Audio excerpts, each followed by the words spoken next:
to this meeting of the District Planning Committee on Thursday the 20th of June 2024. For the benefit of visitors and people that may be watching online, I'm Councillor Phillips, the Chairman of the Council. On my left is Councillor Sweatman, my Vice Chairman. On my right is Stephen King, the Team Leader for Major Developments, and to his right, Paul Weeks, our Solicitor. In the corner behind me are members of Democratic Services who will be working the technology and taking the minutes of the meeting. And round the table in front of me are the members of the committee who will be making decisions this afternoon. So if I can move on to the agenda, the first one is to receive apologies for absence. We've received apologies from Councillors Peacock and Eaves. Item 2, to receive declaration of interest from members in respect of any matters on the agenda.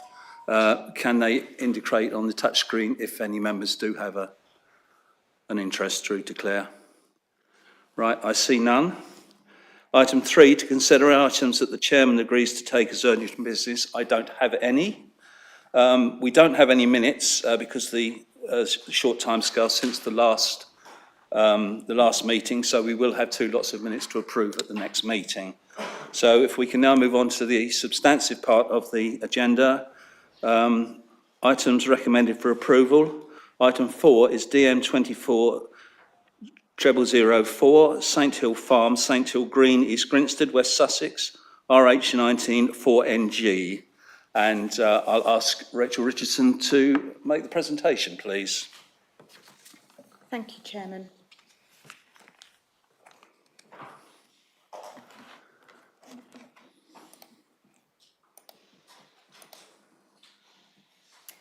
So this is item 4, and this is Saint Hill Farm, Saint Hill Green, East Grinstead, and it's proposing demolition of existing commercial buildings, use class B8 and B2, and construction of replacement storage building, use class B8. New office building, conversion of former granary to offices as an amendment to a previous permission, DM 19/2095.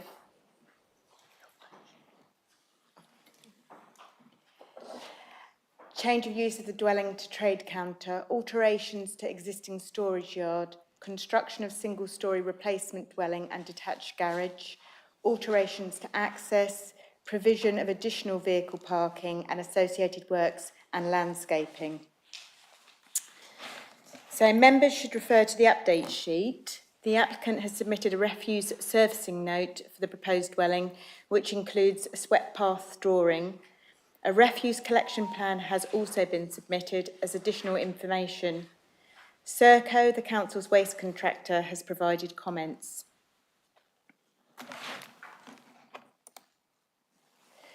So, moving on to slide 2, this is the site plan.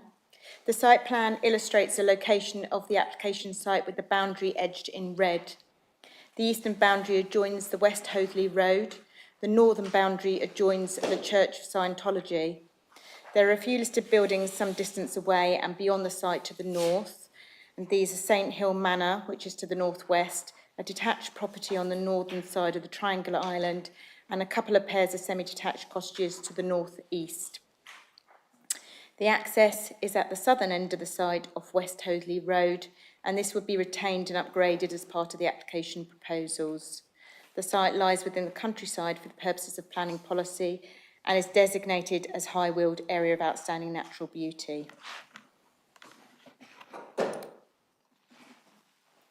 Slide 3 is the proposed block plan, and this slide shows the site layout. The buildings emphasised in pink are the proposed buildings and comprise the new warehouse building with adjoining forklift charging bay to the south. This is the warehouse building and that's the forklift charging bay to the south. A cycle shelter and charging station to the east and southern sides, here and here. The replacement dwelling and detached garage to the south and adjacent to the access.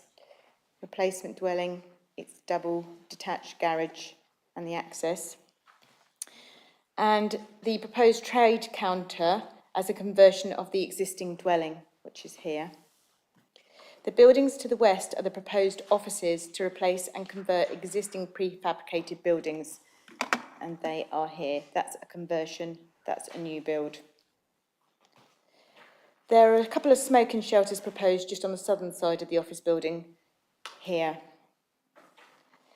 The external storage yard and stacking area sits behind buildings to the north and west, which is here. The area to the south of the warehouse and offices is proposed for parking of staff, customers and light goods vehicles and heavy goods vehicles, which is here. The land will be regraded and steps down in a westerly direction, reflecting the existing contours of the site, which fall away in this direction. So that's going that way. Parking for customers of Deers Leap Cycle Shop is proposed where the existing access road enters the site, with a new access created further into the site. So that's the parking for the Deers Leap Cycle Shop, which is here, and the new road will come in here. There is also a pedestrian crossing leading to a cycle track into Deers Leap Park, which is, there's the crossing, and then the path goes down here.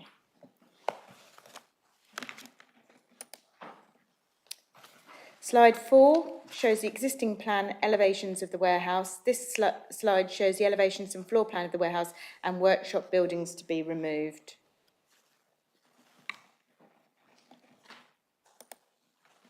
Slide 5 shows the existing plan elevations of the dwelling.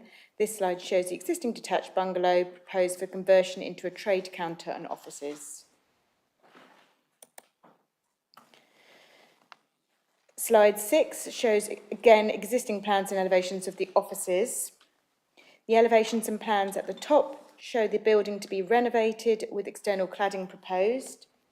And the elevations at the bottom of this slide shows the building which will be replaced.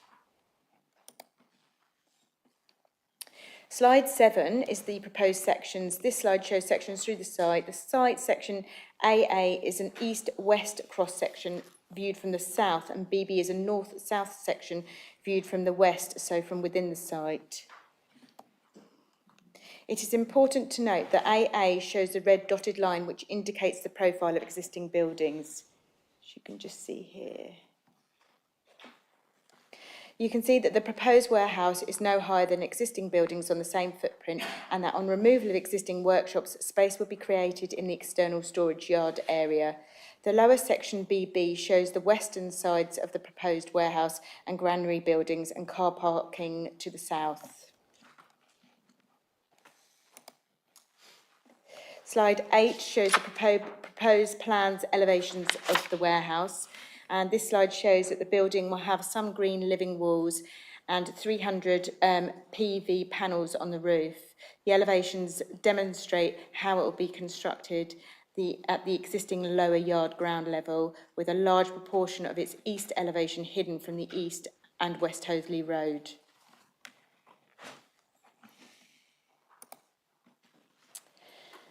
Slide 9 shows proposed plans of the offices and trade counter, and this slide shows the element of existing two-storey building to be renovated and proposed new single-storey build and linked extension with the proposed converted trade counter building. Slide 10 is the elevations of the proposed offices and trade counter. This demonstrates the change in levels both in a north-south direction as well as east-westerly. It also shows uniformity of the proposed office building as one building. The external materials comprise timber or composite vertical clad walls in a grey-brown colour and steel sheet roof.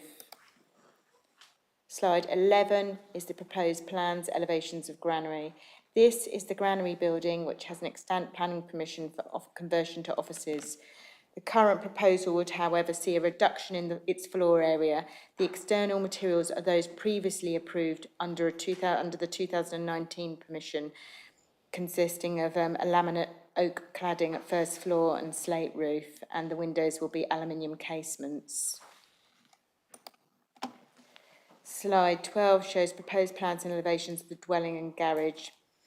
This shows the detail of the proposed detached 3-bed dwelling and double garage. The detailed design also illustrates 24 PV panels over the roof.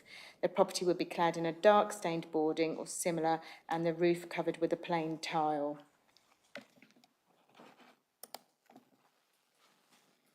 This is the proposed landscape master plan.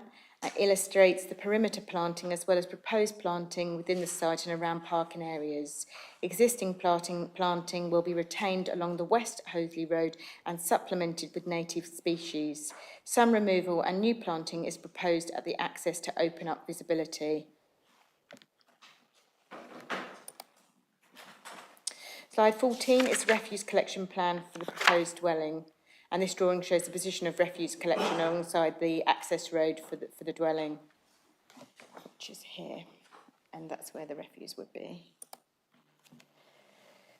And slide 15 is the proposed CGIs, and it's showing aerial views of the proposed development, and you can see here the proposed storage a warehouse building, the external yard, the offices, the trade counter here. And these are the other views. So this is within the external storage yard area, and this is a plan view of the warehouse internally. And here are some photographs of the existing site, the application site with the existing Dearsley bike shop, the existing access road coming in from West Hoathly Road here, and it's sweeping round. This is the existing warehouse building that you can see. This is a view from within the site, but to the eastern side, and the workshop buildings that are currently there. And again, there you can see a bit of the yard area. Existing offices, existing parking, existing offices again. And the recommendation is that Planning Permission be approved subject to the conditions set out in Appendix A. The main issues for consideration are set out in my report, my officer report. The purpose of this application is to amalgamate the two sites of an existing long-established business, namely Southern Sheeting Supplies. The nearby site at Hill Place Farm, about a mile north of the application site, is being redeveloped. The application proposal would ensure retention of its headquarters in East Grinstead following a rationalisation of the existing site at St Hill Farm, with an improved layout and modern buildings to ensure a more efficient and safer working environment.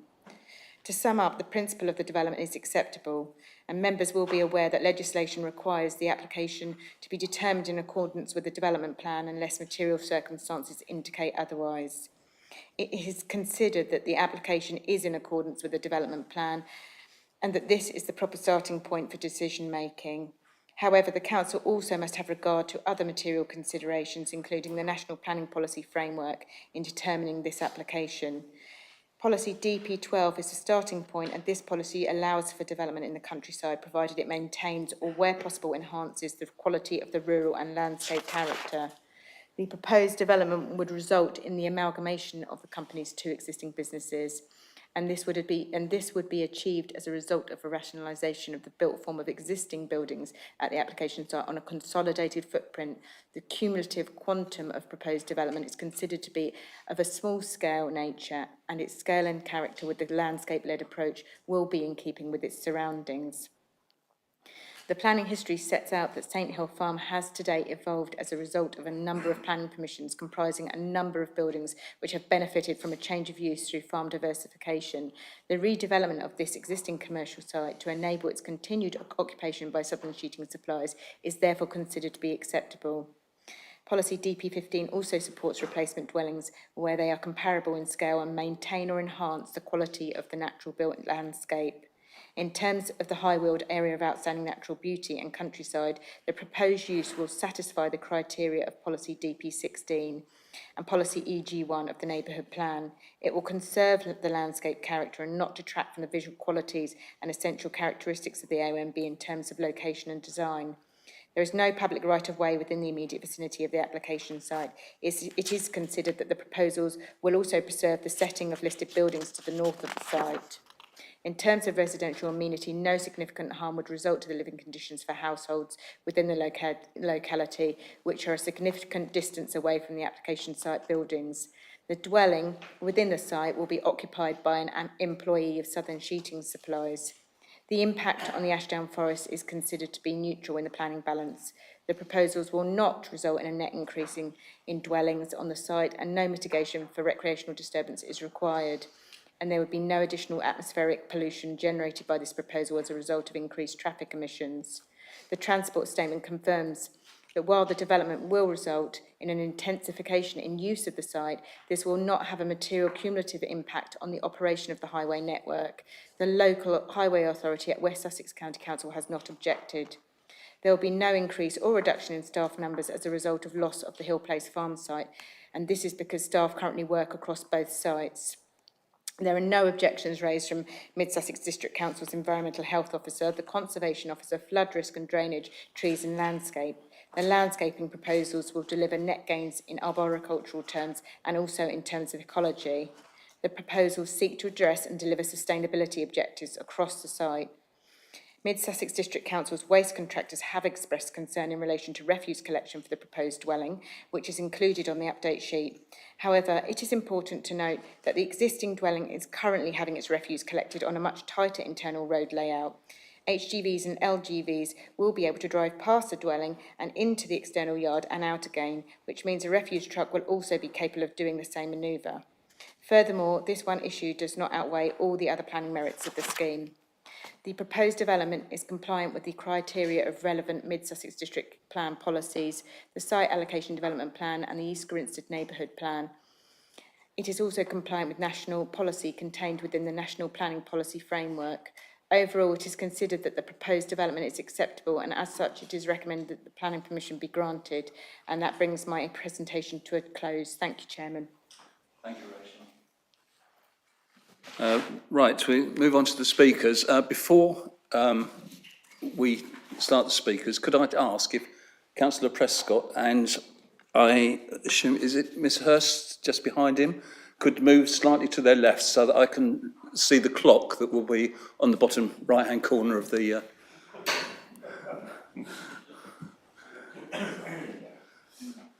Thank you. Right, so if we can move to the first speaker, please. It's Dale Mayhew. And can I remind the speakers that they have 3 minutes. I will try and indicate when there is a minute left. Sometimes I'm concentrating on what they're saying too much to do that. But and after 3 minutes, if you're still speaking, I will ask you to sum up in one sentence. And the time does start when you start speaking. Thank you, Chair. This application reflects over 12 months of work by the design team to seek to enable a successful local family business to remain based in the East Grinstead area. It is required in light of the requirements of the business to vacate one of their 2 long-standing business premises. It seeks to consolidate the business into one site and deliver long-term fit-for-purpose storage facilities and offices on a site that, whilst once agricultural, diversified many years ago to alternative commercial reuse. The iterative evolution of the site means that many of the existing buildings are no longer suited to delivering the business needs of the company in the longer term. The application has followed a landscape-led approach to design that seeks to respect and harmonise with its surroundings. It retains the older former agricultural buildings and replaces more modern structures to provide a site that delivers a more coherent, efficient layout within an enhanced landscape setting. The main new warehouse building is designed and sited to minimise its visual impact, whilst integrating with existing structures that are to be retained and screening and enclosing the yard operations area. The building is set into the site topography, as you've seen, to minimise its impact, and in particular when viewed from the public highway to the east. The scheme embodies sustainable enhancements. This is reflected in both the design of the buildings and in the future operations of the site, which will be heavily reliant on the proposed on-site PV energy generation. As detailed in your officer's report, the overall extent of increase in the built and commercial area of the site is modest and is much less than the combined area of the two existing sites. The scheme seeks to deliver numerous site benefits. These include an improved vehicular access, restoration of a former 1 minute granary, left. on-site PV generation, a comprehensive landscaping scheme and surface water drainage strategy, and biodiversity enhancements. The application reflects the positive engagement with your officers to bring forward a scheme that is both considered and comprehensive. It is submitted that this is evidenced in the absence of objections to the scheme from statutory bodies and local residents. And I invite members to support the recommendation of your officers and grant permission, and I thank you for your time. Thank you very much.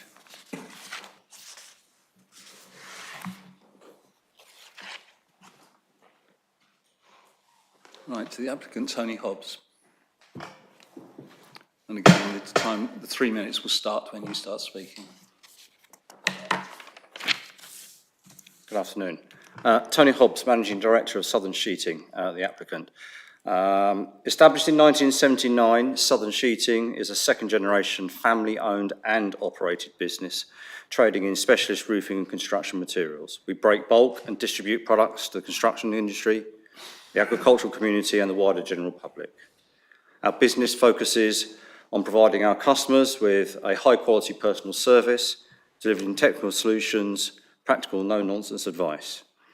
Our company has built up a wealth of knowledge and is drawn upon our many loyal customers across the South East and beyond. Working in partnership with some of the industry's biggest brands, the breadth and depth of our stocks and some of the largest in the UK, and it's crucial to our customers who have come to rely on us to fulfil their project requirements. Our business has grown organically over the last 45 years, building on its excellent reputation in the industry. We have attained a sweet spot of substantive market share, delivering industry-leading customer service and optimal operational capacity and capability. The business operates from 2 depots on the outskirts of East Grinstead, one at Hill Place Farm and the other at Saint Hill Farm, the latter being the application site. Hill Place Farm, which has been the tenant home of the Hobbs family since 1970, together with Southern Sheeting and the family's farming roots, is in the process of being sold by its overseas owners to housing developers and is likely destined for further phases to the recently completed Manor View housing estate. Consequently, our business is due to be displaced in March of next year. The proposed consolidation of our 2 depots into a single site at Saint Hill Farm, a property wholly owned by the Hobbs family, is not just a move, but a considered and thought-out solution to provide a safer, modern, efficient and green workspace. Furthermore, this move will maintain and enhance the facilities for visitors to Deersley Park Cycling Centre, further contributing to the local community and visitor attraction. Our company is more than just a business. We see ourselves as an important part of the East Grinstead community. The majority of our employees live in East Grinstead and the surrounding villages, and our business is deeply connected to the town. We have built a reputation as an employer of choice in the area, which reflects our dedication to our employees and their passion and enthusiasm to the business. If our application is approved, it will not only ensure the future of our business, but also guarantee ongoing engagement by our employees. And this will allow our business and our families to continue making a positive impact on society and the local community in the town that we call home. Thank you. Thank you very much. Rachel, did you want to make any comments, or I can't see there's anything you need to comment on there. No? Right, members. This is a consolidation of 2 sites. Although there will be more vehicle movements on this particular site, there will be a reduction in movements because the vehicles won't have to travel between the 2 sites. So there will be a slight benefit in that respect. Do any members wish to make any comments on this application? Councillor Overy. Hi, thanks, Chairman. I fully support this proposal as it merges two sites into one and makes the best use of the site that's existent in the face of the loss of the other site. This will reduce vehicle movements between the two sites dramatically or completely, hence reducing carbon emissions. We're informed that all permanent staff will be retained and obviously the jobs will be kept in the Mid-Sussex area. I think the proposal makes admirable use of the existing site topography and buildings and hence is a sustainable option. The historical buildings on site will be retained and reused, which is also to be encouraged. Overall, I see this as a good scheme which should be supported as an example of a good regeneration project. Thank you, Chairman. Thank you. Councillor Whitaker. Thank you, Chair. Yeah, I'd like to very much echo the comments of Councillor Avery. As a local East Grinstead member, I'm very proud of Southern Sheeting. They're an excellent, well-respected local stakeholder company, well known to both the Town Council and the wider community. I think it's verging on an exemplary scheme, given its AONB status, reuse of brownfield site, very modest and subtle design that superbly uses the existing steep contours, highly energy efficient. I think it's also important to highlight this district council's, the rural economy is really important under DP14, which in addition to other DP policies that this applicant complies with, in my opinion. I fully support it and would go with the officer recommendation, Chair. Thank you. Councillor Bates. Likewise, I'm happy with this application consolidation of two sites into one. The only thing I'm concerned about, well, initially arriving there, is the traffic within the roads, the narrow roads that get there. And also on site, the fact that we've had a report about the waste contractor not very happy with the manoeuvrability of his vehicles. And I would have thought something could have been done about that as it's been brought to our attention. Otherwise, I'm happy. Thank you. Sorry, Councillor Kennedy, yours went off. Did you wish to speak on? Yes, I didn't mean to switch off. Thank you. Thank you, Chairman. No, I echo the comments of Councillors Avery and Whitaker. This seems to me to be an exemplary application for a whole range of reasons that have been outlined already. It looks excellent. There was one concern reading through the officer's report, and this was about the surface drainage, but that seems to have been taken care of with conditions. So, for me, I'm very supportive of the application. Thank you. Thank you. Sorry, Councillor Jackson. Thank you, Chairman. I visited the site with a number of others of this committee on Monday. It's certainly an industrial site. It's sort of what is proposed is going to replace existing buildings into buildings of a similar size but of a larger area so that they can actually move this part of the business from the other site further up the road. Obviously, this will enable the company to be able to look and trade into the future and supply with future demands. One of the things I did notice, because whilst we were there, there was a coach full of school kids who were involved with the Deersley Park, and they've obviously addressed the possible problem with the conflict with pedestrians going from the bike shop to Deersley Park, because that's an outdoor activity which obviously one wants to encourage, and of course there is this may well be a conflict between cyclists and lorry movements, but they seem to have addressed that. Thank you. Councillor Prescott. Thank you, Chairman. I second Councillor Whitaker, Councillor Avery's comments. This is a great local business. It's really important in the local economy. I'm very pleased to see materials being used sympathetically, particularly in the cladding, and think it will sit very neatly in its own space, and I fully support this. Thank you. Right, if no one else wishes to speak, could I have a proposer and seconder for the recommendation, please? Councillor Whitaker. Councillor Woods, thank you. Right, if we could move to the votes, please. If members could indicate on the panel.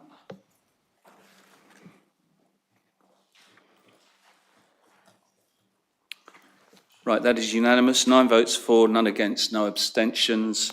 So for the benefit of people looking online, it's recommended that full permission is granted subject to conditions listed in Appendix A. So thank you very much. Right, we move on to item 5, DM 212276, land east of Wynham Lane, Wynham, West Sussex, BN 59AY. We have to change officers, sorry, before we move on.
M212276, land east of Wynham Lane, Wynham, West Sussex, BN 59AY.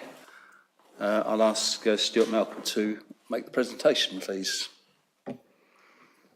Thanks, Chairman. I think I've got my breath back. Apologies for running slightly late. So I'll just take members through the update sheet first of all, if I may. See, there's a couple of updates for this particular application.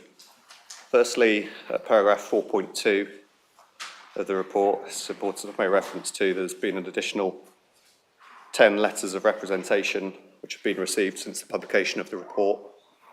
A lot of the issues are similar to what have been set out in the report already at paragraph 4.2.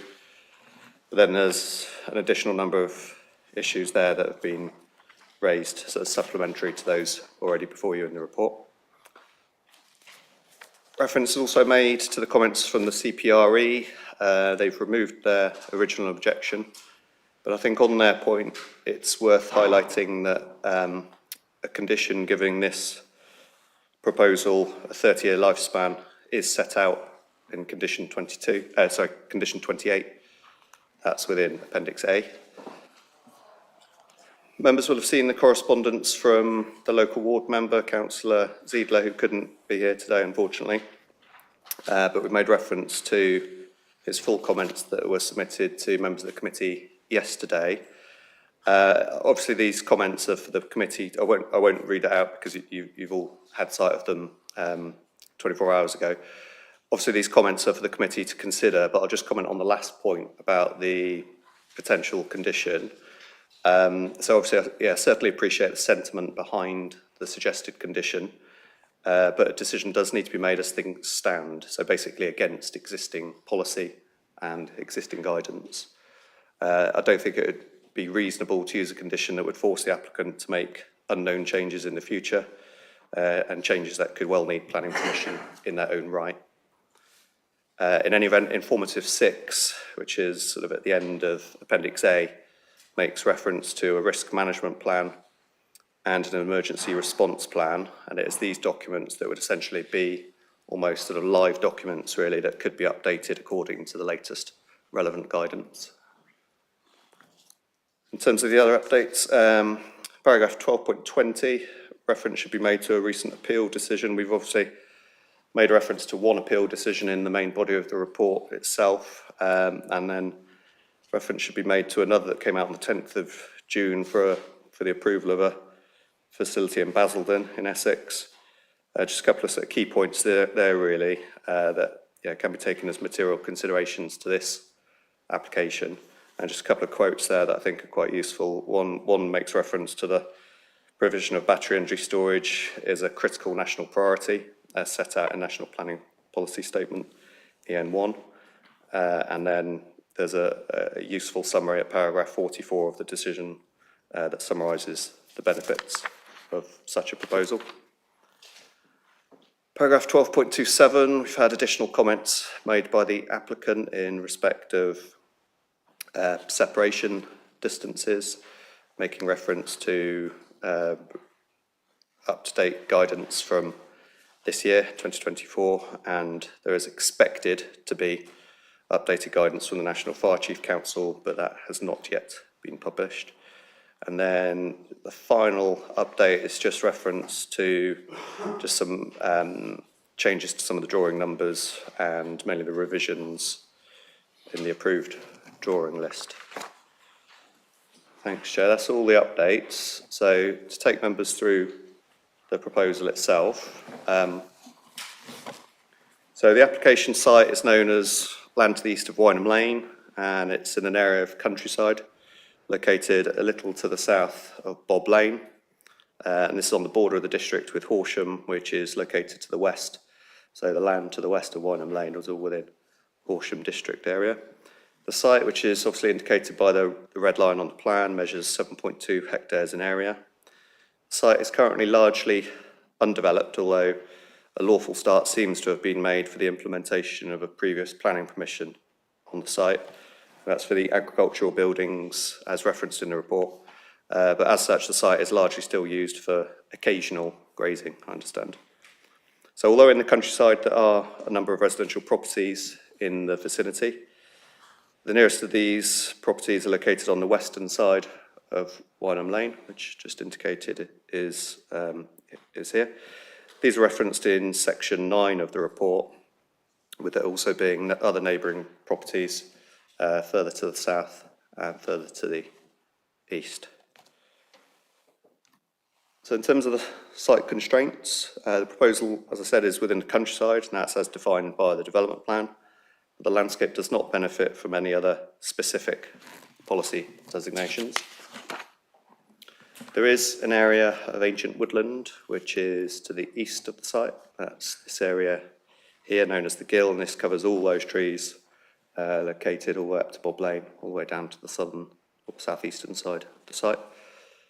There are further mature trees down the western side of the site along the boundary of Wynham Lane, which we've already referenced, with fields further outside the application site to both the immediate north and to the south. So this image shows the proximity to the Royal Oak pub to the southwest of the site, this being outlined, or shaded, I should say, in red. This is obviously, as referenced in the report, a Grade 2 listed building. And from this image, members will also note the southern part of the Bolney National Grid substation, just visible to the northern side. So Bob Lane is, well, there's this line of trees here, and then Bolney substation just a little to the north. So the proposal itself, well, that's to construct a battery energy storage system on the site, along with the associated infrastructure. The stated capacity of this facility is to be 200 megawatts. So in terms of what battery storage is, well, this is something that helps to provide basically a network balance by importing electricity from the UK Power Networks network at times of low demand and high production. The electricity gets converted from AC to DC through an inverter. The battery cells are then charged to store the energy before getting exported back to the network at times of high demand by inverting the electricity back to AC. The proposal consists of 184 lithium ferrous phosphate batteries together, and that's these sort of larger rectangular sized elements on the plan, together with 46 inverters, which are the smaller elements you can see on the plan in between the larger rectangular battery units. There is also a substation to the northeast of the site. This contains 2 DNO rooms, 2 operator rooms, 2 transformers, and 30 switch yards. There is also an on-site office down towards the southeast side, next to 2 storage buildings. The batteries and substation will be surrounded by 2.4 metre high security fencing, and there will also be CCTV, with this being low level on the battery containers or the buildings, as opposed to on sort of standalone freestanding poles that you would sometimes see. The existing access point into the site will be the main vehicular access to the proposal, and you can see the secondary or emergency access, which is also being created a little to the north of the main access, both going straight out onto Wynham Lane. There is to be extensive new planting with a woodland buffer extending around the whole site. That's to include or to incorporate the relevant 15-metre buffer zone to the ancient woodland, which is this area to the east, as I flagged a moment ago on the aerial image, with also new habitat creation in the southern part of the site, which includes meadowland and shallow ponds for great crested newts. In terms of drainage, a SUDS approach is taken, which is the creation of a swale, which runs along the southern side of the access road, leads to a retention pond to the southeast corner of the site that will control discharge rates via an existing pipe network to the south. So I've got these cross-section images in the presentation. These are various views really from the west and the east, partly because it will illustrate the modest drop in levels down from north here to south, but also because they help to illustrate obviously what the site will look like and the scale of the battery units and the supporting infrastructure and ancillary buildings. But on the next image, we've got some a bit more detail really on the appearance of the battery units themselves and of the substation. So the battery containers, as shown on the left-hand image, have a green sheet steel appearance, with each one measuring just over 2 metres by 9.7 metres, with a height of 2.8 metres. These will sit atop a 30 centimetre high concrete plinth. The substation in the northeast corner, where it has least visual impact, contains some of the taller equipment, as shown on the right-hand image. If it doesn't look higher, that's because the scale of the 2 images isn't quite the same, I'm afraid, but the structures within this substation are somewhat taller. So located here are the DNO and operator rooms, which measure 3.5 metres in height, and the two 4-metre high transformers surrounded on 3 sides by a 5-metre high concrete wall. That's located here. The switch yards in between the two, like I said a moment ago, there's 30 of them. These each have a height of 4.5 metres, and you can see the height of the security fencing referenced a moment ago there too. So in terms of visual impact, members will have seen from the report that with the mitigation measures proposed, the proposal is deemed to sufficiently protect the countryside to ensure compliance with policy DP12. The council's landscape consultant has assessed the landscape and visual impact assessment, and based on the fact that full and comprehensive landscaping and a landscape management plan will be secured by condition, they conclude that the identified level of adverse impact would not be significant enough to conflict with the development plan on visual amenity grounds.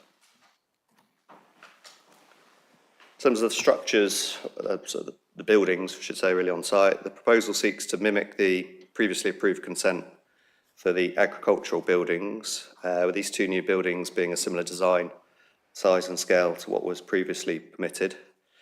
So building 1, which is on the top image, uses concrete blockwork with timber cladding above and will be used for storage and construction equipment. And building 2, as shown below, will be fully timber clad and will be used in relation to the site operations, maintenance and as a workshop. Both buildings have cement-based roofs with solar panels across their roof slopes. Building 3, which is similar in size and appearance to previously permitted a mobile home on the site. It's where the main site office and welfare facilities are to be located. The applicant states that once operational, there'll be 2 permanent members of staff on site to manage and monitor the facility, and a 24/7 security presence out of those normal office type hours. Members will have noted from the report that the operational use of the site is to be water neutral to ensure that the development does not have an adverse impact on the special sites in the Arun Valley. So in terms of fire safety, this is clearly this is a significant concern for local residents, and officers from the Fire and Rescue Service at West Sussex have been involved in discussions on this site since the application was first submitted. The applicant has provided a comprehensive outline fire strategy produced by a fire engineering consultancy, which states that the fire event risk has been reduced to as low as practically possible. The full set of measures to achieve this are set out in the report before you at paragraph 12.26. So this plan shows what those mitigation measures will look like on the ground. So each battery unit is linked to a management system and integrated fire system, which basically monitors the batteries and sends warnings or shuts them down in the event of an identified problem. The internal fire system itself includes off-gas detection, fire detection, aerosol suppression and sprinkler suppression, before finally a deluge connection point for total flooding of a unit. The batteries themselves are compartmentalised for greater fire resistance, and the external steel containers have a 1-hour fire resistance. In terms of water supply, there's 2 45,000 litre storage tanks will be provided on site down in the southeast corner here. One of which will serve the internal sprinkler system, the other being used to feed the various hydrants located around the site as marked by the H's on this plan. This water will have an additive in it that helps cooling and extinguishing performance. Firefighters will also be able to access the water mains on Wynham Lane itself via a dedicated hydrant near the site entrance in the event of an emergency. Fire engines will also be able to drive around each of the columns of containers to access any part of the site where there is an identified fire issue. At the security hut near the entrance, firefighters will be able to access the premises information box, and here there will also be a repeater panel identifying where any fire event is taking place on the site. And as I referenced earlier, an emergency access to the north is also provided in case firefighters are not able to access the site from the main site entrance further to the south for any reason. The site is also to be bunded with each of the columns of units within their own bunds, which will enable any contaminated water to be stored and either disposed of safely or reused on site if possible. And all these operational measures are to be secured through condition. West Sussex Fire and Rescue Service have robustly assessed the submissions and raised no objections to the proposals, and have stated that the applicant has done all they have been asked to do from an operational perspective. I'll just finish with a few images of the site. So this first image is a view from within the site just to the east of the main access, looking east towards the ancient woodland, which is located in the background there. Next image is taken from a similar location really, but looking broadly south. So the southern part of the site is in the foreground. You see the downs there in the background just to get your bearings. Photo 3 is looking north from within the site, where you can see some of the electrical infrastructure, the Bolney substation just above the tree line, which is, like I said earlier, just located to the north of Bob Lane. And this is a photo from within the site looking back west towards the mature tree belt that is located along the boundary with Wynham Lane. This is just a Google Street View image from Wynham Lane at the entrance, looking in to the site in a broadly northeasterly direction. And the following visualisation provided by the applicant, this is obviously a post-development visualisation and is broadly from the same location as the previous image at the site entrance. And it's just another visualisation from the applicant. So this is within the southern part of the site, looking north towards where the batteries are to be located. You see the screening along the access road. So in conclusion, the key issues for members are as outlined in the report, and the provision of battery energy storage is, as I referenced in the update, is a critical national priority as set out in the National Policy Statement for Energy, and its benefits in respect of helping to tackle climate change, for energy security and energy affordability should be recognised. The safety concerns of local residents and the parish councils are completely understood, and this application has been robustly assessed using the expert input of officers from West Sussex Fire and Rescue Service, who have concluded that they have no objections to the proposals. There are not considered to be any reasonable grounds or planning grounds to object to this application, with matters related to visual amenity, highways, trees, ecology, water neutrality and drainage all considered acceptable. As you'll have seen from the report, there is some conflict with the development plan in respect of the less than substantial harm identified to the setting of the Royal Oak Public House. Officers consider, however, that the identified public benefits outlined in the report outweigh this conflict with the listed building policy, and the application is therefore recommended for approval. Thanks, Chair. Right, so we will move on to the speakers, and just a reminder that you have 3 minutes, and I will indicate if I see the clock that 1 minute's left, and after 3 minutes ask you to wrap up in one sentence. Right, the first speaker is Councillor Anne Hurst from Twynham.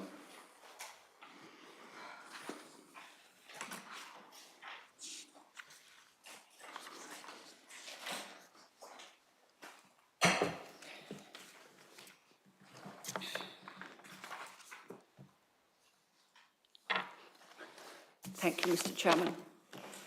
Twynham Parish Council is deeply concerned that this planning application for 184 batteries in units the size of shipping containers has been recommended for permission. There has been strong local opposition to this application, with 273 letters of objection. It is a well-known fact that lithium batteries catch fire, and there are incidents reported regularly in the newspapers. The location of this proposed application is in very close proximity to a number of residential properties, a timber-framed listed building, and 34 timber chalets which are occupied for 11 months of the year. The nearest fire station which can deal with a battery fire is in Horsham, at least 20 minutes away. There is quite clearly not enough provision for firefighting on the site. A battery fire in Liverpool took 59 hours to bring under control. In the event of a fire, there will be a huge amount of toxic runoff. With the land sloping to the east, where there is a lake, toxic runoff will make its way into the nearby River Ada, almost immediately causing an environmental catastrophe. Immediately adjacent to the site is a large area of ancient woodland. We understand these batteries only hold enough energy for half an hour and, therefore, are not, in our opinion, green. They will industrialise the landscape of a former productive wheat field. There does not seem to be any evidence of a point of connection to connect to the grid. There is no mention of who would be responsible for any damage to life, property, or the environment. An appeal in East Devon was dismissed by the inspector in February 2024, citing the significant risk to local residents. An application for batteries near Faversham in Kent was refused in March 2024 because it failed to demonstrate that risks to public safety have been adequately assessed. These circumstances can be applied to this planning application. It is contrary to TNP 4.1 of the Twynham Neighbourhood Plan, which respects local landscape quality and ensures that views and vistas are maintained wherever possible. Sorry, 1 minute left. Twynham Parish Council considers that this application should be refused in order that lives, property and the environment are not put in danger. Thank you. Thank you very much.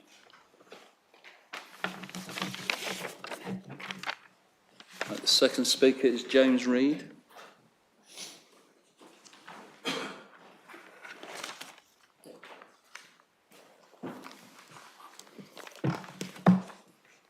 Right, again, the 3 minutes will start when you start speaking. Thank you, Chair. I live in Bolney and I'm very concerned about the safety design, emergency response plans and lack of a coordinated planning approach. I have some qualification to speak to these issues.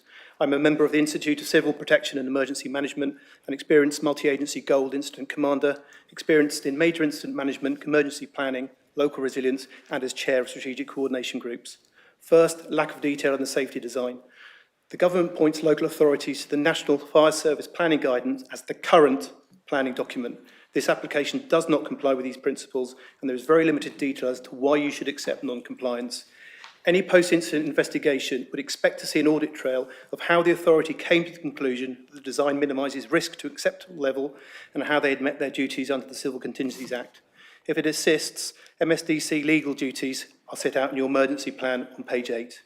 Such inquiries invariably ask what was known, what should reasonably have been known, and this will include harvesting from other local authority planning decisions.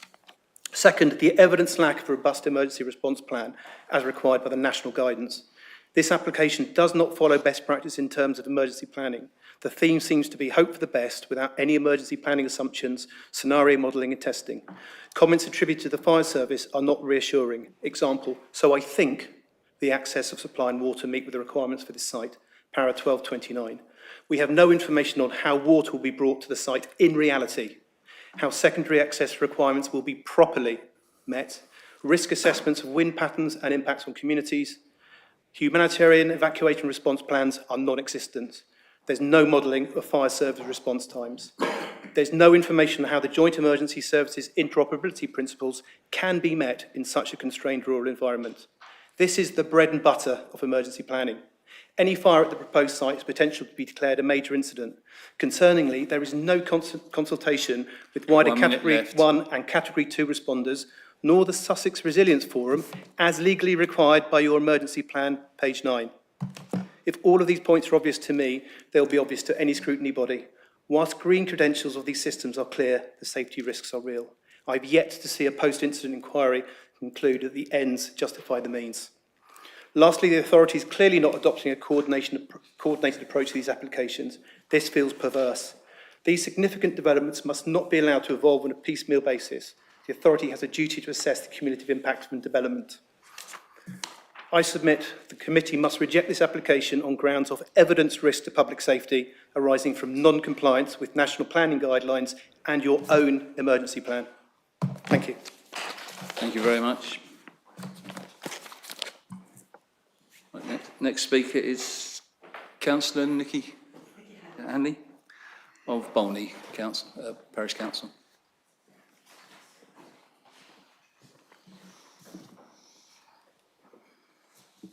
Thank you, Chair. This application is for the installation of 184 shipping containers, which will be filled with thousands of lithium batteries, known for their risk of failure, causing thermal runaway fires which can result in explosions and the release of plumes of highly toxic gases. These fires require huge volumes of water to extinguish, and the resulting contaminated firewater runoff contains a highly corrosive acid. Following several fires at battery facilities in the UK and around the world, planning policies and guidelines have been published in the UK to ensure that the location of these sites is away from residential areas, include design features to reduce the risk of container fires, include a firefighting water supply for a minimum of 2 hours, and include environment protection measures to contain and manage the contaminated firewater runoff. This application fails to comply with these existing UK policies and guidelines, thereby putting the environment and the health and safety of residents at risk. The site is located too close to residential properties on Wynham Lane.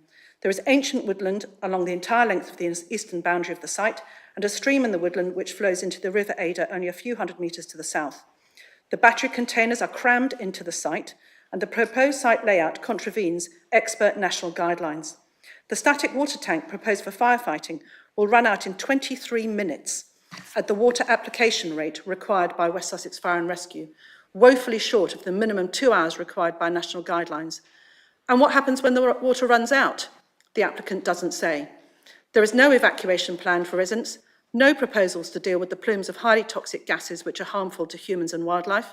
The applicant's mitigation plans for the containment of contaminated water runoff are wholly inadequate and could result in contaminated water entering the groundwater and the River Ada and damaging the ancient woodland.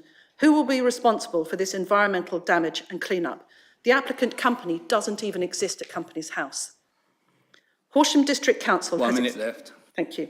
Horsham District Council has expressed its concerns about the location of the site close to residential properties, the applicant's site layout, and its plans to recycle firewater runoff, which it says could create a wider environmental hazard. West Sussex Fire and Rescue has expressed its concerns about the adequacy of water supply pressure available in the area for firefighting.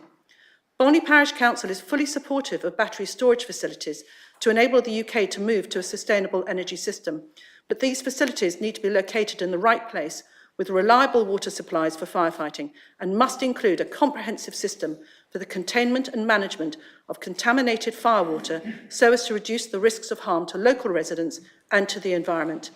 This application fails these criteria, and therefore it is your responsibility to reject this application. Thank you very much.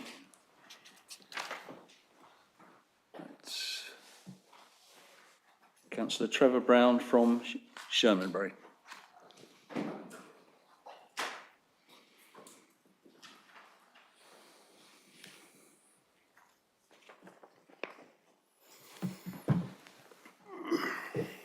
Thank you, Chairman. I'm here today, as you said, as Chairman of Shermanbury Parish Council, because it's the residents of Wynham who are the most affected by this proposal. I don't envy you your task. I really don't. I don't want to sit where you are. This is a new and valuable technology, but history demonstrates that lithium-ion battery storage is not without its dangers.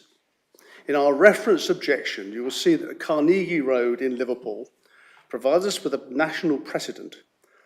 A thermal overload, which is not a fire, it cannot be put out with water, it's not oxygen dependent, an explosion and 59 hours of fire service presence, most of the time with high pressure hoses, which are employed to cool the 3 batteries and stop the spread of toxic gas.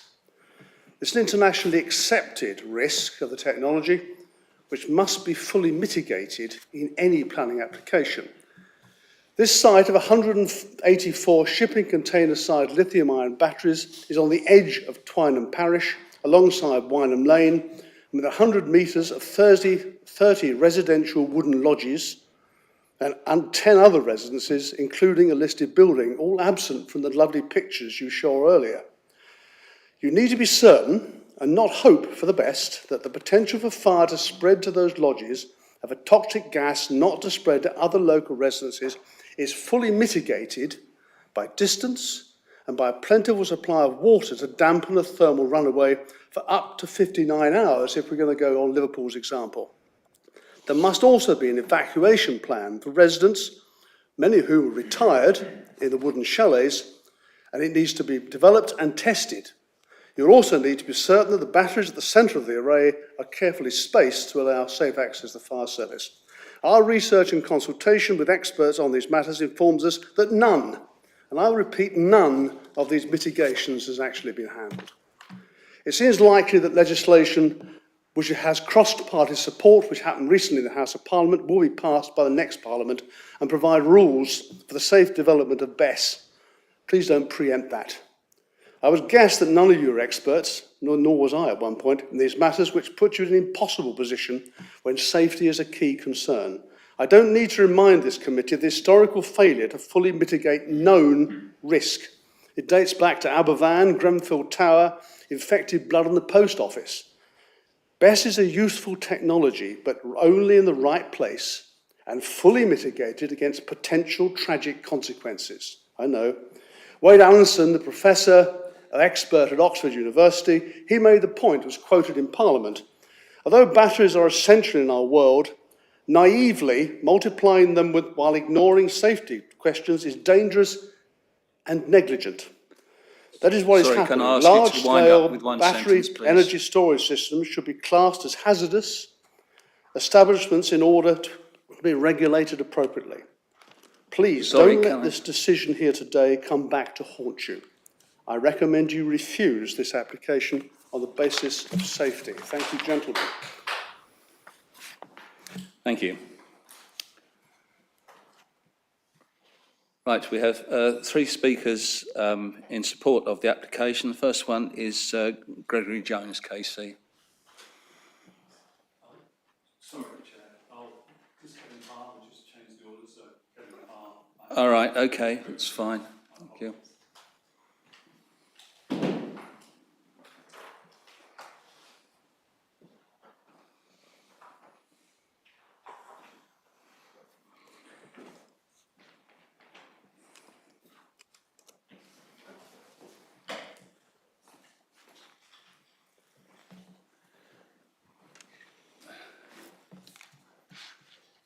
Press the right hand one, yeah?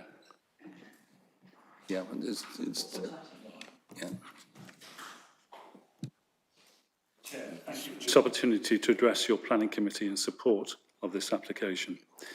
We have worked very closely with your planning and technical officers and statutory consultees to address their concerns and local concerns.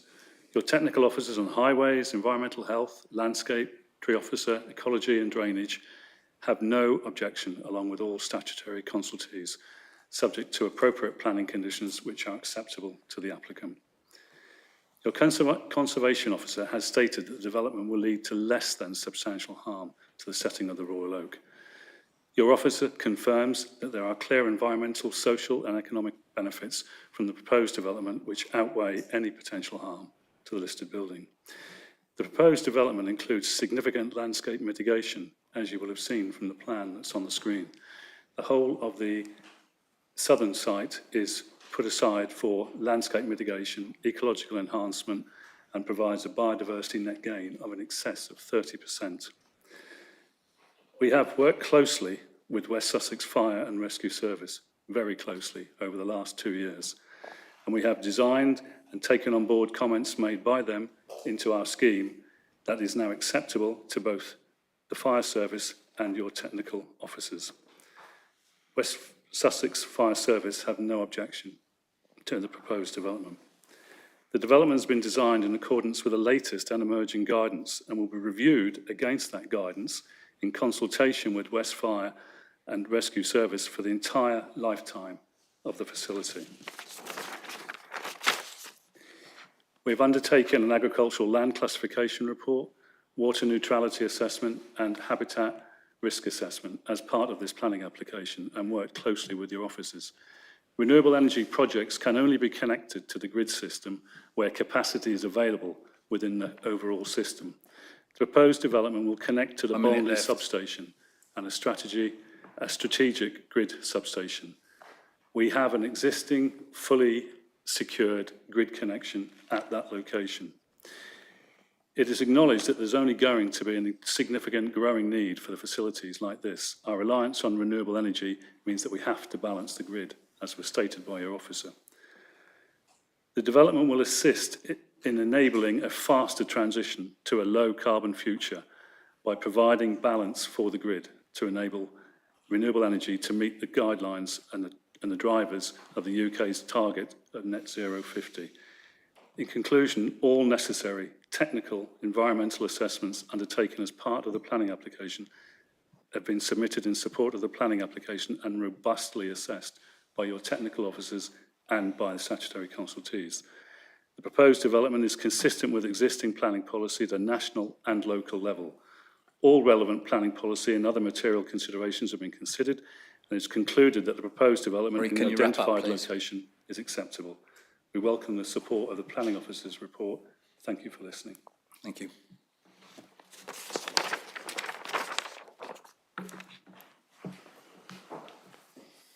Right, who?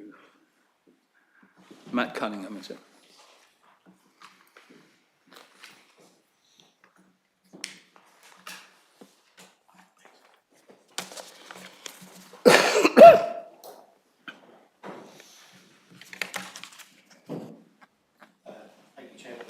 Members. Thank you for allowing me to address you in support of this planning recommendation. My name is Matt Cunningham. I'm an engineer and director of a company that develop and deliver fire safety engineering for projects such as Bolney, which will include state-of-the-art battery energy storage systems, commonly known as BESS. The BESS facility proposal at Bolney will support a fundamental part of UK's move towards sustainable energy. The facility will prioritise safety, environmental protection and operational efficiency. This facility has been designed to have comprehensive fire safety measures included. From extensive research and collaboration with stakeholders and the West Sussex Fire and Rescue Service, the outlined fire strategy and battery management plan meticulously details any fire risk events have been reduced to as low as reasonably practical and are minimised or eliminated. The system is equipped with the necessary software to provide early warning to remote and on-site teams and will automatically safely shut down power in the event of a problem identified with individual units. There are multiple layers of fire protection, including off-gas detection, fire detection, sprinkler suppression, and a deluge connection point for total flooding of the units. The in-unit safety sprinkler systems assist in cooling and supporting extinguishing in any unit fire. The fire-rated containers are suitably separated and have deflagration vents to prevent any explosive risk of the units and eliminates it. All these mitigation elements detect and arrest cell failure as early as possible, avoiding thermal runaway, reducing the consequences of whole unit failure, safeguarding any risk to site operatives, attending firefighters, and minimising damage to the facility and eliminating any potential damage or impact to the surrounding neighbours and community. Any water that is used from the 90,000 litres tanks supplied on site for suppression, which could have contaminants or pose an environmental risk, is supplied via a closed-loop filtered system for recirculation to maintain constant water supply. 1 minute left. The BESS units are situated within an abundant area designed to trap and control any contaminated water, prevent it from entering local water courses, allowing for safe management and disposal post any event. 24/7 remote monitoring of the facility.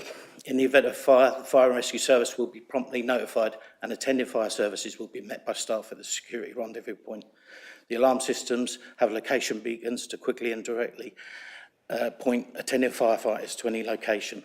Our collaboration with the West Sussex Fire Rescue Service has been extensive on this job. Following a site visit with them, the fire safety plans were adjusted and revised to incorporate their recommendations.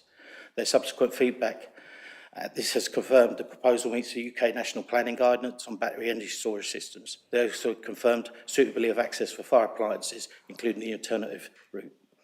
For this facility, our team have reviewed all historic related best incidents reports and lessons learned, including UK government and industry reports, incorporating Could you wrap up, recommendations please? utilising the fire safety lithium batteries available.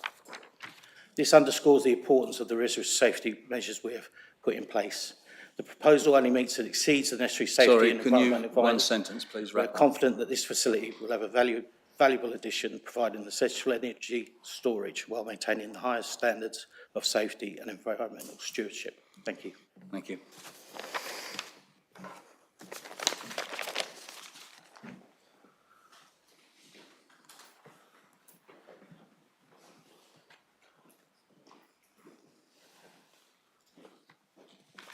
Right, Gregory Jones, KC.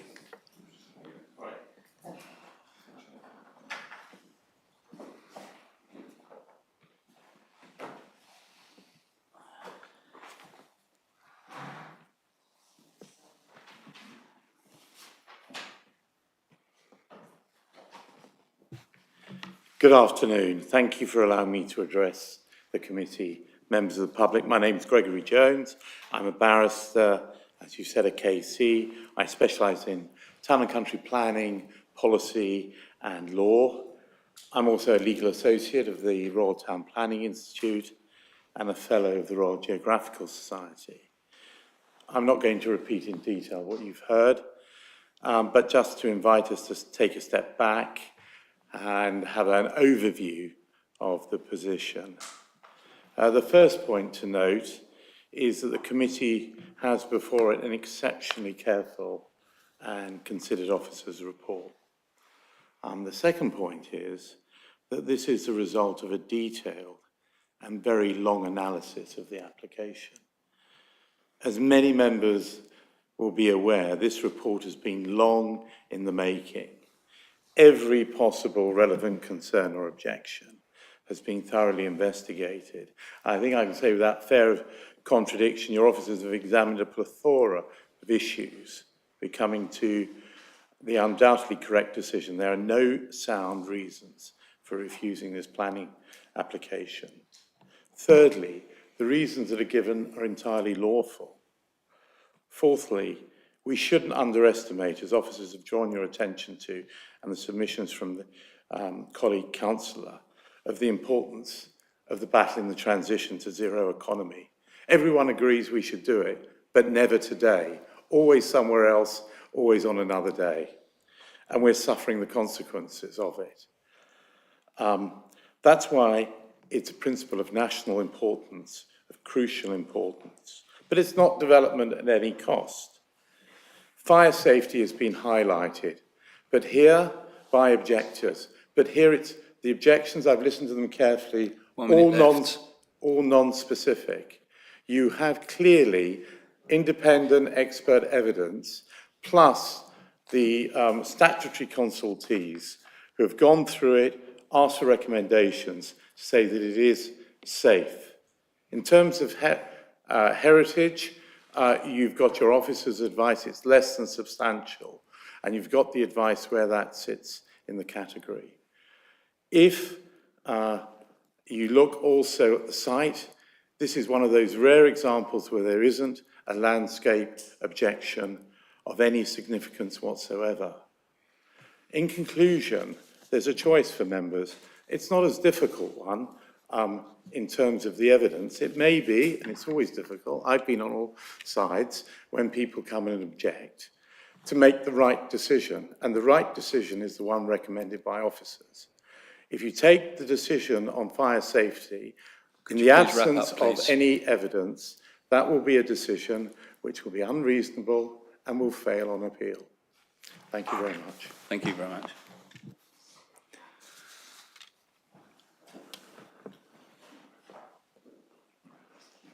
Right, who would like to go first? Stuart or Paul? Right. Good afternoon, everyone. There's just one point I think to pick up as a point of clarification. In some of the objections we've heard reference to the emergency plan. Just to remind everyone that whilst the council clearly has its duties under the CCA. The role of the CCA, the role of the committee today is to determine this application in accordance with policy and all material considerations. We shouldn't lose sight of that. I just wanted to remind everybody of that. Thank you, Paul. Stuart, no doubt you've got some comments to make? Thanks, Chair. I think what Mr. Weeks said was the main point of clarification to come out of the public speakers. Thanks. So I don't. Obviously, the comments raised are comments that are to be considered by committee members, and I'm quite happy to wait for any questions that come through members as a result.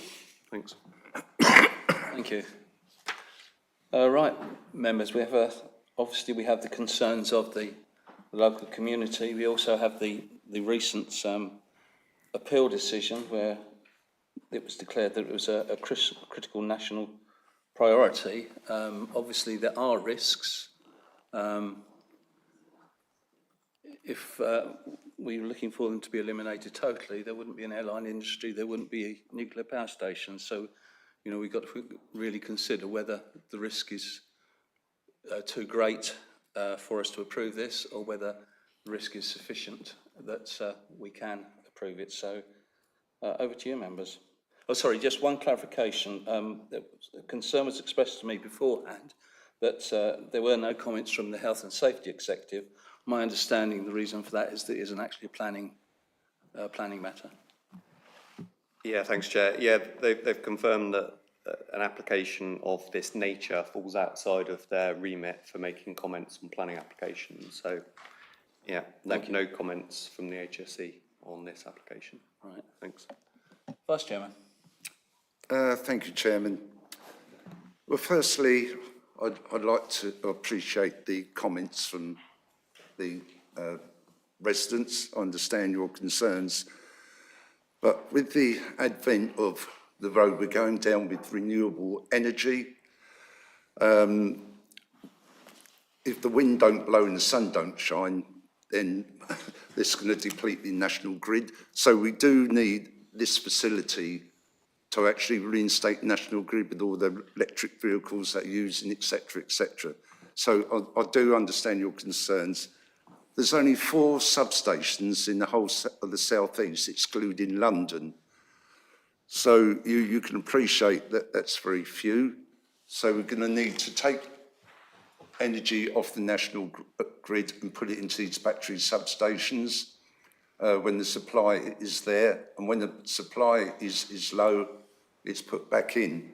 Otherwise, if we don't have these facilities, we could end up with a winter of blackouts, the way things are. Electricity usage. What I would say is it's obvious your concerns are on fire safety, and I can understand that.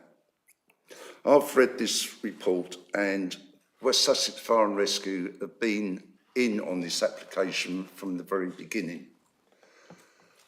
As an ex-fireman myself of 28 years, I'm very familiar, obviously, of how the fire brigade works.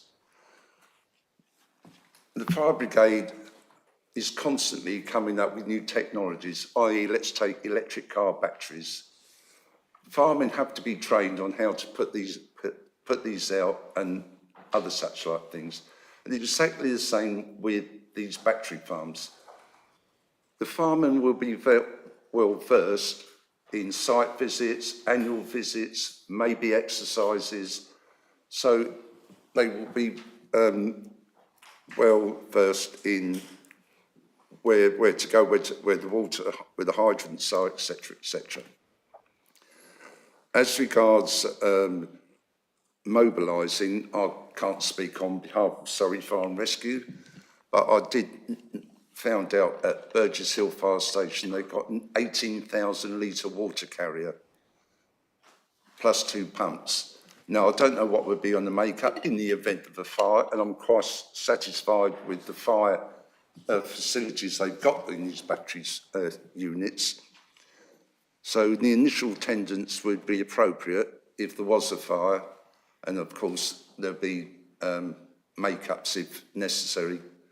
So overall, I'm quite happy with this. I think it's an application that we need, and I am very supportive of this application. Thank you, Chairman. Thank you, Councillor.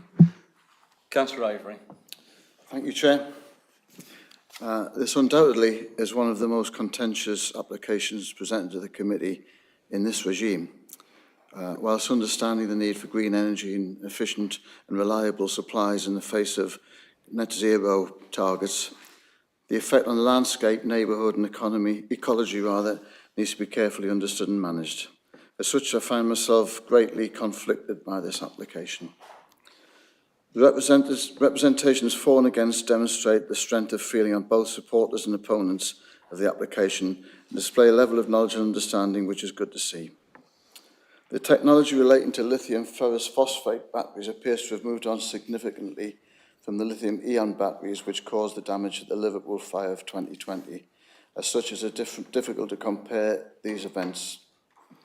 From the submissions put forward, great care has been taken to prevent fire.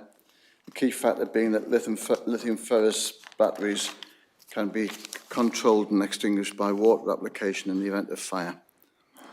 With 45,000 litres of water stored on site and 45,000 for the various water-based applications before a fire breaks out, there would appear to be no effect on the surrounding water supply, which is key considering how patchy this is in the local vicinity.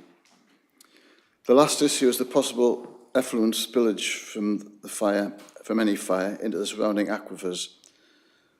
The bunding provided should hopefully be sufficient to contain the relatively small amounts of water needed to control the fire.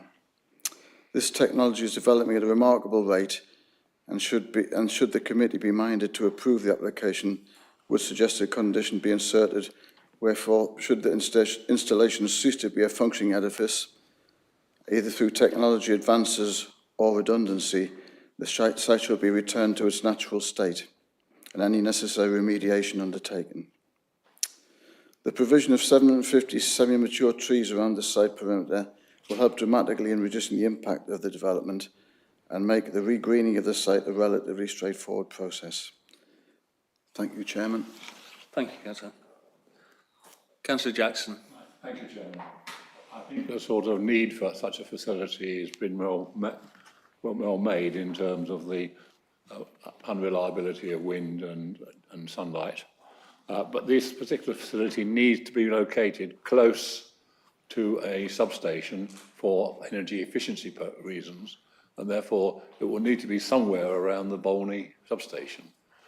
This particular site, where it is placed, will have limited effect on the landscape appearance. That has been suggested in the documentation, with a certain amount of tree cover. I visited the site on Monday. What I did notice was across the road is the Royal Oak Pub, a pub which I frequented quite frequently, and then across the road further north are a series of wooden chalet-type buildings. Now, in terms of this particular facility, a lot has been talked about the risk of fire. Now, as has been said earlier, the technology for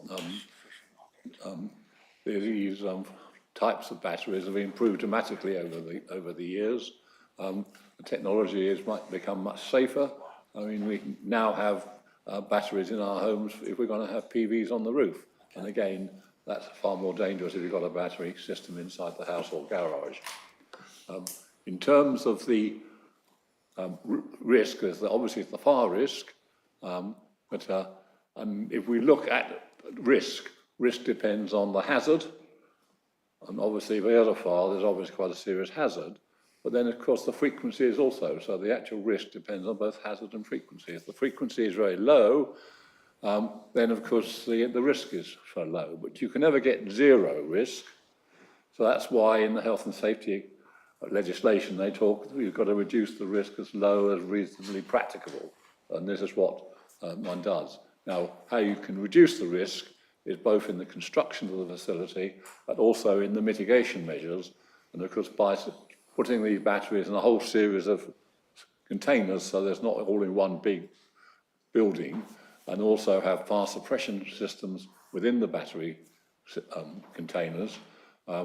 Also in terms of the amount of water and to fight the fires, so that, and of course there's been quoted by the West Sussex County Council Fire and Rescue Service that they're satisfied with the arrangement for that. The second risk, of course, is there is a fire and you do have the use of water, there is the problem of the water then damaging the environment. We looked at the diagrams, we've got sufficient bunding all around these particular facilities which will contain any fire water runoff, which is then taken off further in on the site and then processed to make it safe to use or perhaps reuse. So I think in terms of all of those, I think the risks have been addressed. I think probably in the basis of this, I'm prepared to accept this application. Thank you, Councillor. Councillor Bates. Thank you, Mr. Chairman. I also attended a site visit and we had a very good presentation and understanding of what would be located, as we can see on the diagram. I think obviously there is a need for the facility, but I think in the situation that we are in, what we've heard from particularly objectors is we need to take the community with us. And it might be that we've got to come back to this council and deal with the concerns. I mean, to come in with an application and we're virtually talking straight away about fire risk. Well, that's incredible, isn't it? And I think the big issue that people have not really picked up or understood is what is an intermittent use that's feeding into the national grid, or is this going to become a permanent slave that's going to actually be putting in power? And that's where I feel there could be a bigger risk issue. And I think we need to have an understanding of that. Therefore, it would be a pollution factor as much as a fire risk that would concern me. So I would like to have seen that we could go away, report back on the comments that have been made, that we've heard, and come to hopefully an agreeable understanding at the end of the day. Otherwise, we're going to either refuse or approve this, and there's going to be some unhappy people. Thank you. Yeah, but unfortunately, Councillor, that's not practical. We've got to make a decision on what's before us today. Councillor Prescott. Thank you, Chair. I have one question for the Planning Officer and a comment. My question is, is all excavated material to remain on site and I assume will be used for the bunds? I think it's important that with the reinstatement that's planned at the end of its life, that the material that was excavated locally is put back locally for biodiversity and other requirements. And I'd like confirmation of that, please. And my second is a comment really that I've been impressed with the contents within the report on the fire identification and early suppression. I think that this is an emerging technology. We do not know where that goes, but I think we do need to listen to the experts.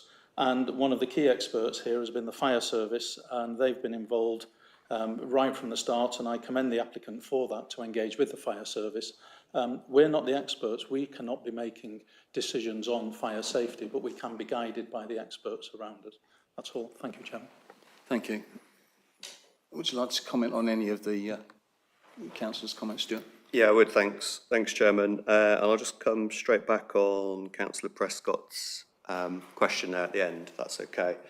So, yeah, the details about the excavated material. So there's a levels condition suggested in Appendix A that will secure the details on the levels. I would expect it would all to be processed on site and reused on site. I'm not aware in any of the submissions that there's been any comments by the applicant that there's proposals to take anything off site.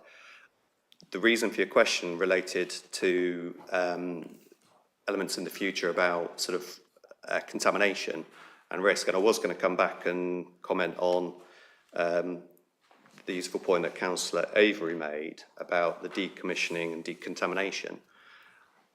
I outlined at the start of the, when I was talking about the update sheet, I think, about condition 28 in Appendix A. And that refers to sort of the end-of-life arrangements, basically, for the proposal. And I think just sort of picking up on what both councillors have raised there, I think I'm quite happy to look to strengthen that condition to make specific reference to decommissioning and decontamination, if members are minded to support that. So I can work on the exact arrangements and get that agreed with Chair and Vice Chair if that's what members are happy with. But yeah, I can look to strengthen that condition to pick up on the points from both councillors. Thanks, Chair. Thank you. Yeah, one question myself, and again, actually slightly relevant to decommissioning. If the technology became obsolete or wasn't required within the 30-year period, is it possible to put a condition in that it was decommissioned and removed earlier than the 30 years or not? If the committee did approve it.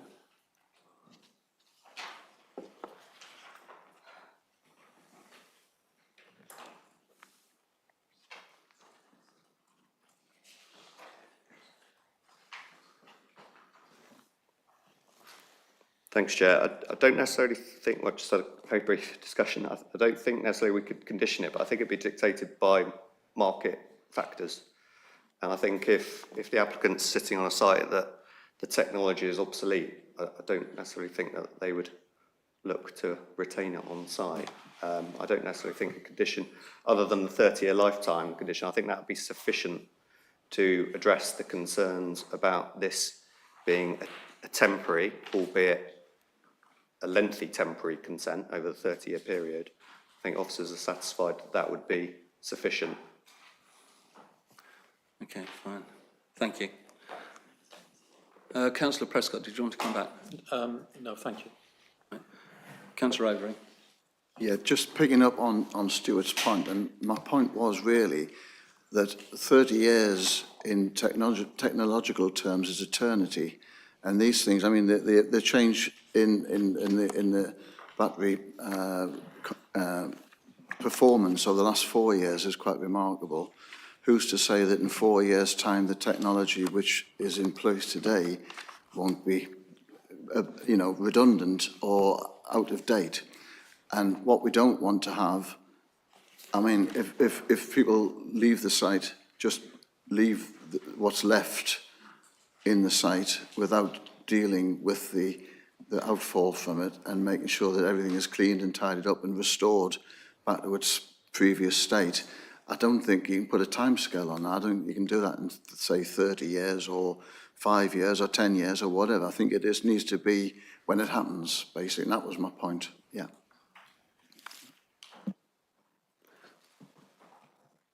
Did you wish to comment at all, Stuart?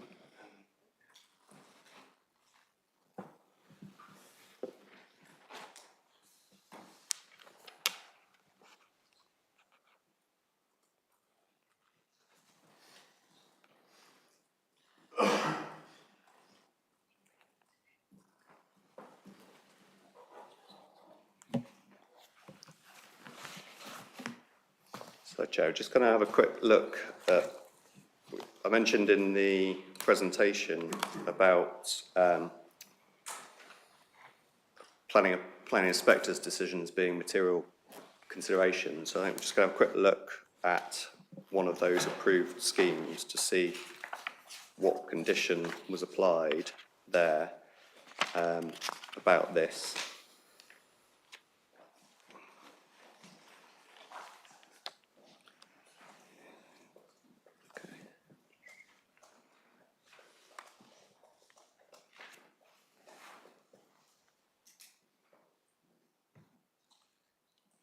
Okay.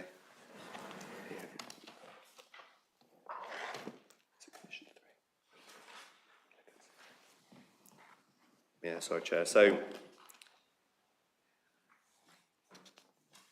yeah, condition 3 of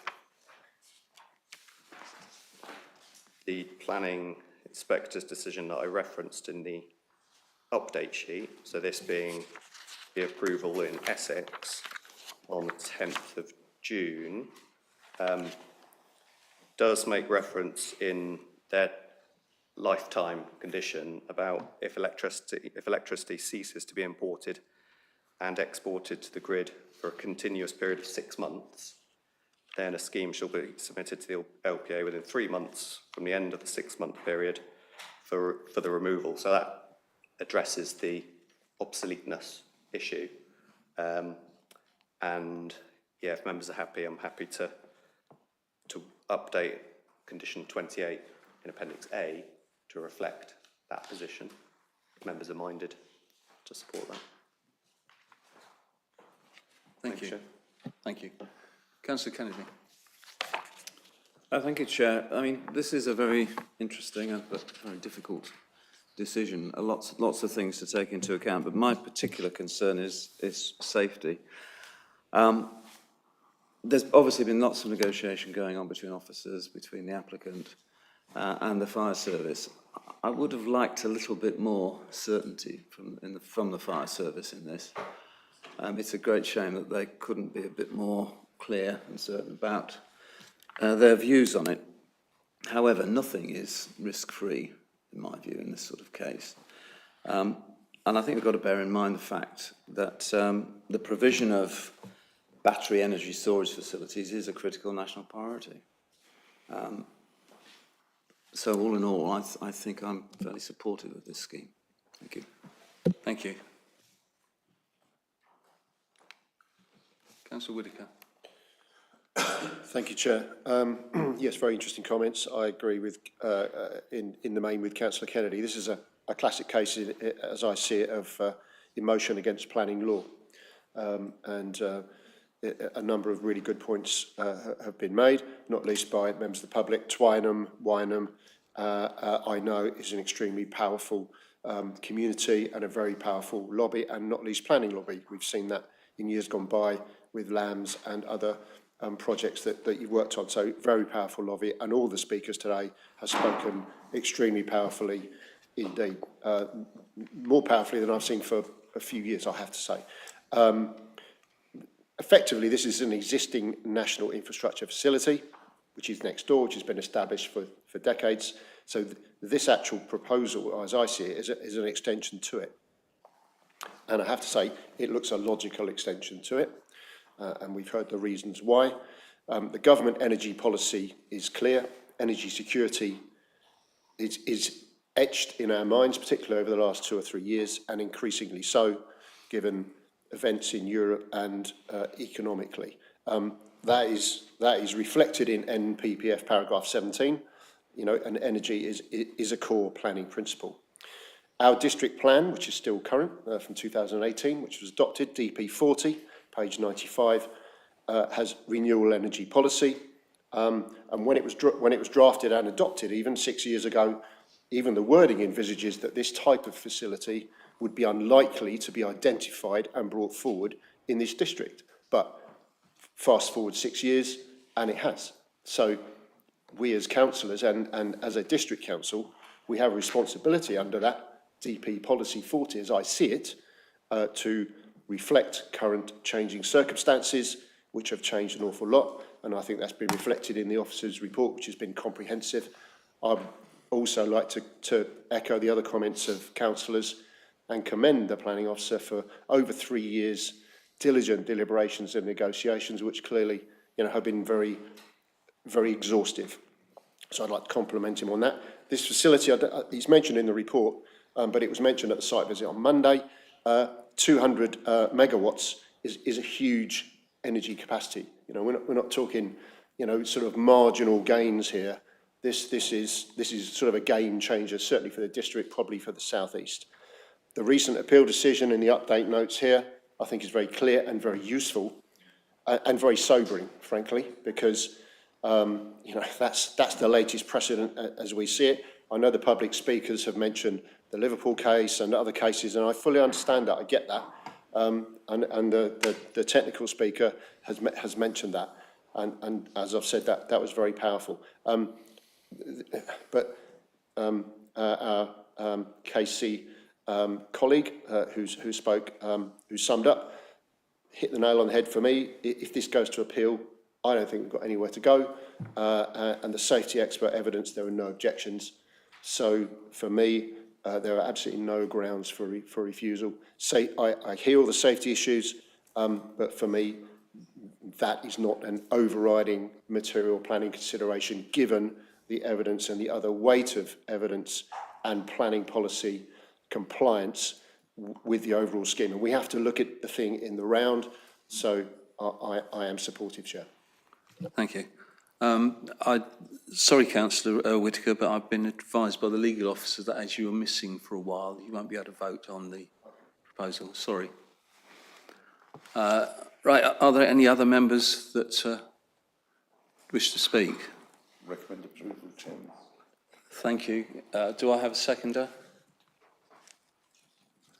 And I'm assuming that if it is approved, it will be subject to the amendment. The members will wish it to be subject to the amendment that if there is no usage for 6 months, that within 3 months it would have to be removed.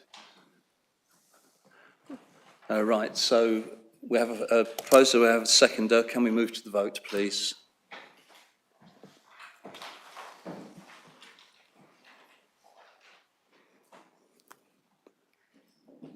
Still waiting for 2 members to vote? Sorry, 1 member to vote, sorry.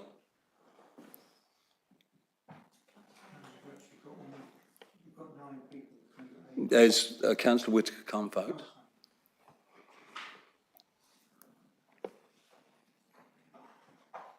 Okay, so that's 5 in favour, 3 against. So the proposal is passed. I will read for the benefit of people online the full recommendation. It's recommended, and as I say, this is subject to the addition to condition 28.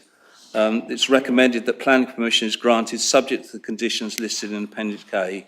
If a satisfactory planning obligation has not been completed by the 20th of September 2024, it's recommended that the application be refused at the discretion of the Assistant Director of Planning and Sustainable Economy for the following reasons. 1, the proposal fails to provide the required TAD infrastructure contributions, and the application therefore conflicts with policies DP20 and DP21 of the Mid-Sussex District Plan. There are no items recommended for refusal. Chairman, you did say 5 for, 3 against. It's 3 abstentions, I think. Sorry, 3 abstentions. I do apologise. Yeah, sorry, can you, you've got that recorded? Yeah, thank you. Sorry, thank you, Councillor. Right, move on to item 8, questions pursuant to Council Procedure Rule 10.2. Due notice of which have been given, I have none. Thank you, councillors. It's been quite a difficult meeting. And it's also, I think, significant that we've had 2 meetings now with not a single house on them, which has made life a little bit more difficult.